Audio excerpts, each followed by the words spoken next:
So today is payday for me, and that means one thing: running down the pub and drinking all my wages. It actually doesn't. It's actually one of my favourite days of the month, because payday for me means investing day. So this is the day, as soon as I get paid, I sort out all of my investments. Now, there's three main areas which I invest into each month when I get paid, and I'm going to break them down and show you which ones I do each month.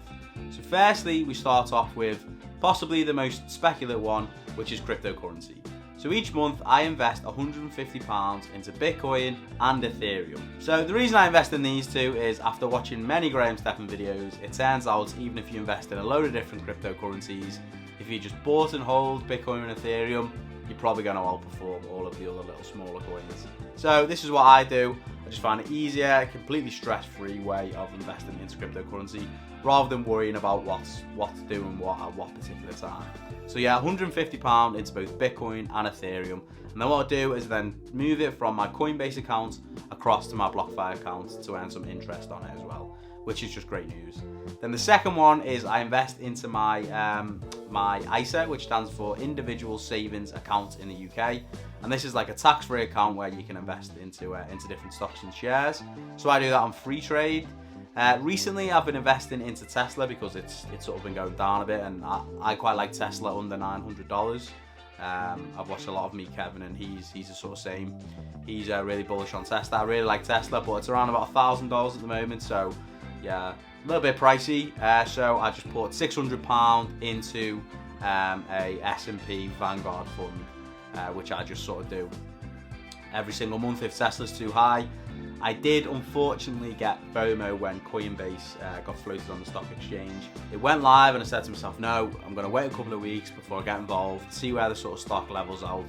I didn't. Second day, I got FOMO, bought a share, and I've consistently been like 40% down on that stock ever since I bought it. So I'm just going to keep hold of it for the long term and see what it does naturally over time, and hopefully it goes up for me. I do think, you know, they are probably the biggest and the best in the crypto space, in my opinion. So yeah, if I'm bullish on crypto, I think I'm bullish on Coinbase as well. But yeah, £600 into my ISA on free trade, and I've just put that into an S&P 500 Vanguard index fund.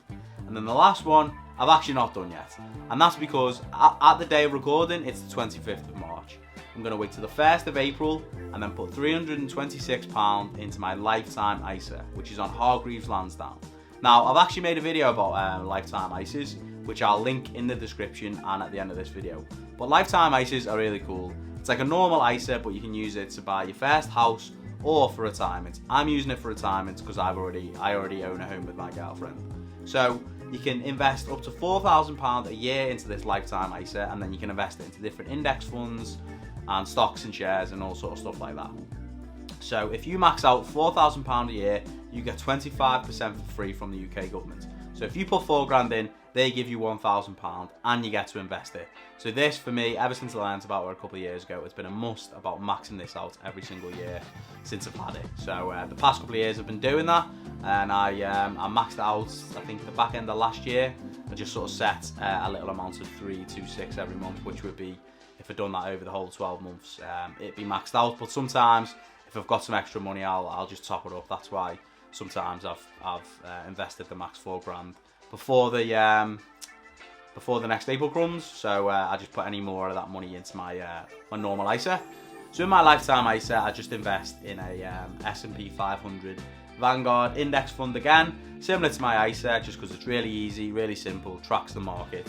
And for me, I just find that a really simple and easy way to invest, because I can't really be bothered trying to trade stocks. I'm not sure I'd spend enough time researching and stuff like that. This is just like a set and forget every single month. Do that, get the 25% from the government, and then see the compound interest over the whole course of my life, because you're not allowed to access this lifetime ISA until you're 60. So for me, I'm just going to try and max it out every single year I can. I think you can do it between the ages of 18 and 40. So every single year up until then, I'm going to max it out, because the 25% is free money and then you get to invest it on top. So everyone's a winner there. But like I said, 25th of March at the date of recording, so I can't do that until the 1st of April. So as soon as I've done that, I'm going to throw it into my lifetime ISA. But payday, I love it. I love sorting my investments out when I get paid. I get a proper buzz off it. If you guys do the same, please let me know in the comments what you guys invest in at the moment. And yeah, don't forget to subscribe, and I'll see you in the next video. Cheers.